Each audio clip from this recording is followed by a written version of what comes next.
We are close to 30 days into the conflict since the strait has been shut down. And really, that's the transit time that a lot of this oil would have taken to get to the farthest places.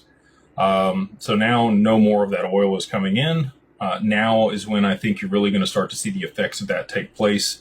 Japan has been releasing their reserves, but that really hasn't done much for market price. We've seen some reductions every time Trump has come out and said, it's over. We're opening the Strait of Hormuz, the markets plummet.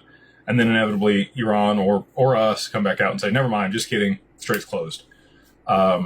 Whipsawing the market around, removing longs and shorts. Anybody that's got the leverage, they are taking care of business. So, waiting for, really, we want to see oil back up at $18,000 per barrel.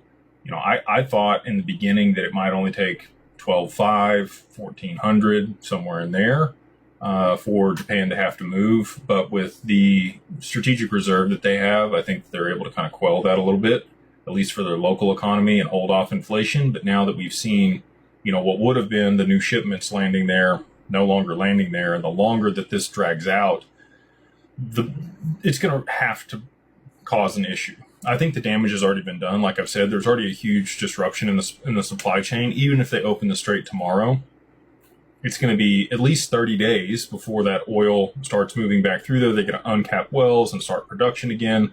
A lot of the storage facilities there in Iran are getting full. So they are also capping wells. They're shutting things down. They're not pushing, the oil out. Also talks about them shutting down the Strait of Oman on the other side of the peninsula there in the Indian Ocean, and the Gulf. If that were to happen, or they cut these underwater sea cables, I think that you're going to see the conflict escalate